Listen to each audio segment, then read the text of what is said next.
चाहे कितने ही सगे हों, इन तीन लोगों पर कभी भी भरोसा नहीं करना चाहिए। एक वक्त की बात है, एक देश में बहुत ही सुंदर शहर था।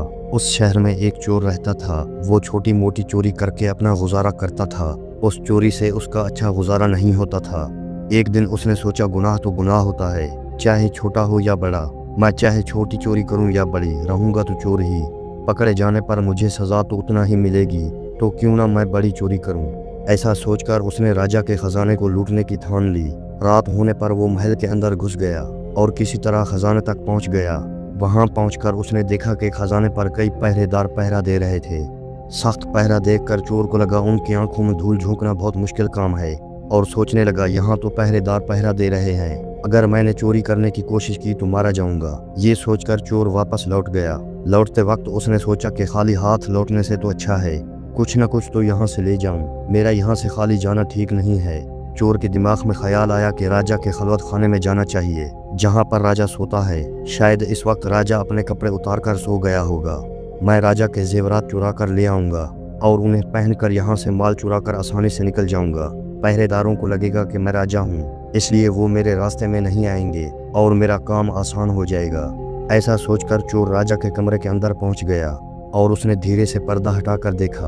अंदर का नज़ारा देखकर तो हैरान रह गया। उसने देखा कि राजा अपने बेड पर आराम से सो रहे हैं और रानी बिना कपड़ों के राजा के साथ पलंग पर बैठी है। रानी को जागता हुआ देखकर चोर के हाथ पैर फूल गए और वो एक तरफ दीवार के साथ खड़ा हो गया और रानी के सो जाने का इंतजार करने लगा। कुछ देर बाद फिर उसने पर्दा हटाकर देखा कि रानी सोई हैं या नहीं, क्योंकि रानी सो जाए तो राजा के कपड़े चुराए जाएं। चोर ने देखा कि रानी अभी भी उसी तरह बैठी हुई थी। ये देखकर चोर वहां रखी हुई टेबल पर बैठने लगा। जैसे ही चोर टेबल पर बैठा तो पानी का गिलास जमीन पर गिर गया। उस आवाज को सुनकर राजा की आंख तो नहीं खुली, पर रानी तलवार लेकर बाहर आ गई और तलवार चोर की गर्दन पर रख दी और कहने लगी, कौन हो तुम और यहाँ किस लिए आए हो? सच सच बता, वरना तुम्हारा सर धड़ से अलग कर दूंगी। चोर डर के मारे पसीना पसीना हो गया और हाथ जोड़कर कहने लगा, रानी साहिबा मेरी जान बख्श दो, मैं एक गरीब चोर हूँ और चोरी करने के इरादे से यहाँ आया हूँ। छोटी मोटी चोरी करके अपने परिवार का गुजारा करता हूँ। आप मुझे मार देंगी तो मेरे बच्चे अनाथ हो जाएंगे। मैं वादा करता हूँ कि इस बार मुझे छोड़ दो, मैं कभी दोबारा राजमहल की तरफ मुड़कर नहीं आऊँगा। रानी साहिबा मेरे छोटे छोटे बच्चों पर रहम करो। रानी को उस पर रहम आया और उसने कहा, मैं तुम्हें एक शर्त पर छोड़ सकती हूँ। चोर ने पूछा, क्या शर्त है? उसने कहा, मेरे साथ रात गुजारो, यानी मेरे साथ हम बिस्तरी करो, तो फिर मैं तुम्हें यहाँ से जाने दूंगी, वरना एक ही झटके में तुम्हारा सर काट दूंगी। रानी की ये अनोखी शर्त सुनकर चोर और भी ज्यादा घबरा गया और कहने लगा, रानी साहिबा ये आप क्या कह रही हो? मैं तो एक छोटा मोटा चोर हूँ और आप इतने बड़े राजा की रानी हैं। मेरी क्या औकात है जो मैं आपके साथ ऐसा करूँ? मेरे लिए ये सोचना भी बहुत बड़ा गुनाह है। रानी ने कहा, मैं कुछ नहीं सुनना चाहती। अगर तुम्हें अपनी जान प्यारी है तो मैं जैसा कहती हूँ वैसा ही करो, वरना मरने के लिए तैयार हो जाओ। रानी की ये बात सुनकर चोर की जान हलक में अटक गई। चोर सोचने लगा, आज मैं बहुत बड़ी मुसीबत में फंस गया हूँ। अगर मैंने रानी की बात नहीं मानी तो भी मारा जाऊंगा, अगर मान जाऊं तो भी मारा जाऊंगा। चोर बहुत बड़ी सोच में पड़ गया। आखिरकार रानी के साथ रात गुजारने के लिए तैयार हो गया और कहा, रानी साहिबा मुझे 5 मिनट का वक्त दे। रानी ने कहा, कोई बात नहीं, आपके पास 5 मिनट का वक्त है। चोर थोड़ा दरवाजे की तरफ हुआ और भागने लगा। भागते भागते दरवाजे तक पहुंचा। दरवाजे पर जो पहरेदार था उसने उसे पकड़ लिया और चोर से पूछने लगा। चोर डरा हुआ था। उसने पहरेदार को सारी बात बता दी कि मैं एक चोर हूँ और राजमहल में चोरी करने आया हूँ, लेकिन रानी ने उसे पकड़ लिया और छोड़ने के बदले एक शर्त रखी थी कि वो उसके साथ एक रात गुजारे, इसलिए मैं वहाँ से भाग आया। चोर ने कहा, मुझे जाने दें। पहरेदार ने कहा, मैं तुम्हें नहीं जाने दूंगा, जैसा आपको रानी ने कहा है आपको वैसा करना होगा। पहरेदार ने यह भी कहा कि तुम जाकर राजा को अपने हाथों से मारो। पहरेदार की ये बात सुनकर चोर और भी ज्यादा घबरा गया। चोर ने सोचा, पहले तो बच सकता था, अब तो बिल्कुल भी नहीं बच सकता।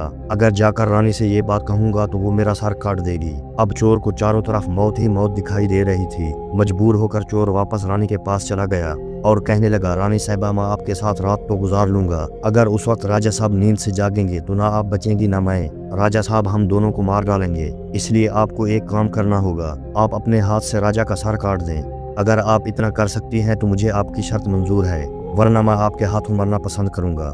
रानी ने सोचकर जवाब दिया, कोई बात नहीं, मैं अभी राजा साहब को मौत के घाट उतार देती हूँ। रानी ने दोनों हाथों से तलवार पकड़ी और सोए हुए राजा का सर काट दिया। ऐसा करने के बाद रानी बेहोश होकर गिर पड़ी और उस वक्त चोर वहाँ से भाग निकला। सुबह राजमहल में शोर मच गया कि कोई राजा साहब को मार गया। मगर राजा साहब को मारने वाले का कोई पता नहीं चल पा रहा था। रानी भी जोर जोर से रो रही थी, मगर एक पहरेदार के अलावा और कोई नहीं जानता था कि राजा को रानी ने मारा है या चोर ने। रानी ने कहा, मैं भी राजा के साथ जाना चाहती हूँ। तो पहरेदार ने कहा, रानी साहिबा आप तो राजा के साथ जाना चाहती हैं, मुझे बस इतना बता दें कि राजा साहब को आपने मारा या चोर ने। ये बात सुनकर रानी चौंक गई कि इसका मतलब इस बात को पहरेदार भी जानता है।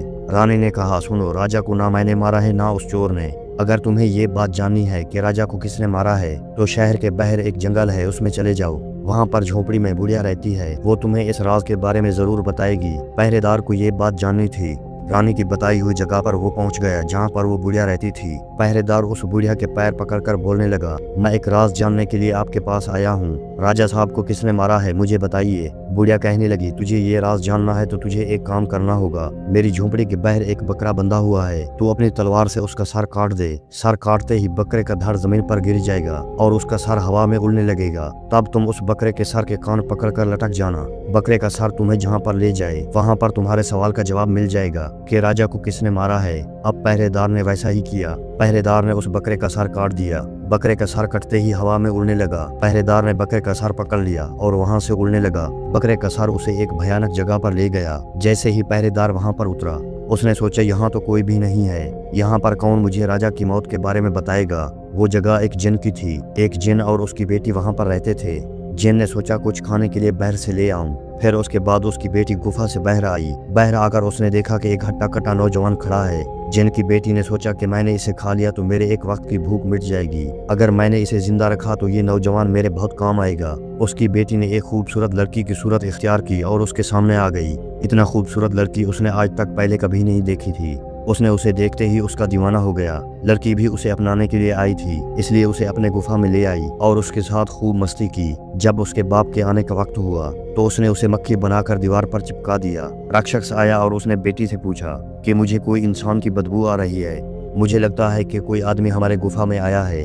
तब बेटी बहाना बनाकर कहने लगी, हमारे होते हुए कौन यहाँ पर आने की जुर्रत कर सकता है। इस तरह उसने अपने बाप को गुमराह कर दिया और रोज रात को उसे आदमी बनाकर उसके साथ मस्तियां करती और दिन में उसे मक्खी बनाकर दीवार में चिपका देती थी। ऐसा करते करते पहरेदार को काफी दिन गुजर गए। अब उसे अपनी बीवी और बच्चों की याद आने लगी। पहरेदार वहां से रोज निकलने की कोशिश करता, वहां से नहीं निकल पा रहा था। एक रात उसे वहां से भागने का मौका मिला, वहां से भाग निकला। वो वापस अपने घर पहुंच गया। फिर वो अपने घर रहने लगा। फिर एक दिन उस पहरेदार को उस लड़की की याद आई। अब उसको दिन रात उस लड़की के ख्याल आने लगे। उस लड़की की खूबसूरती उसे सोने ना देती। फिर हर वक्त ये सोचने लगा कि उससे किस तरह मिलूं।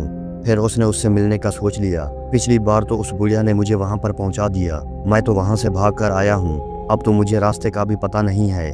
फिर उसने सोचा क्यों ना कि मैं उस बुढ़िया के पास जाऊं। फिर वहीं जगह बुढ़िया के पास पहुंच गया और वहीं जाकर कहने लगा, मुझे एक बार वहां फिर पहुंचा दो जहां पर मुझे पहले भेजा था।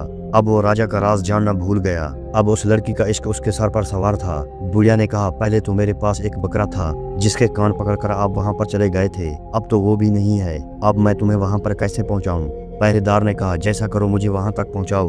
बुढ़िया ने कहा, एक बात है, आप अपने बेटे को मेरे पास लाएं। पहरेदार ने कहा, ये कौन सी बड़ी बात है, मैं अभी ले आता हूँ। इतना कहकर पहरेदार अपने बेटे को बुढ़िया के पास ले आया। बुढ़िया ने कहा, जैसे आपने बकरे का सर काटा है इस तरह अपने बेटे का सर भी काट दो, फिर उसी तरह इसका सर भी हवा में उड़ने लगेगा, फिर तुम इसका सर पकड़ लेना, ये आपको वहां तक पहुंचा देगा। पहरेदार के सर पर लड़की का जुनून सवार था। वो अपने बेटे का सर काटने पर तैयार हो गया। जैसे ही उसने तलवार लेकर बेटे का सर काटना चाहा, तब उस बुढ़िया ने उसका हाथ पकड़ लिया और कहने लगी, रुको, यही तुम्हारे सवाल का जवाब है। चाहे कितने ही सगे हो, इन तीनों पर कभी भी भरोसा नहीं करना चाहिए। पहला, राजा को ना चोर ने मारा था ना रानी ने, राजा को हवस ने मारा था। जिस तरह लड़की के प्यार में अंधा होकर तू अपने बेटे को मारने के लिए तैयार हो गया। दूसरा, माल के लालच में आकर कोई भी किसी को मार सकता है। तीसरा, औरत का इश्क, फिर बाद में आदमी को जिंदगी भर पछताना पड़ता है। उम्मीद करते हैं आपको ये सुनाई गई कहानी अच्छी लगी होगी। अगर आपको वीडियो अच्छी लगी तो मेरी वीडियो को लाइक कर दें और मेरे चैनल को सब्सक्राइब कर दें।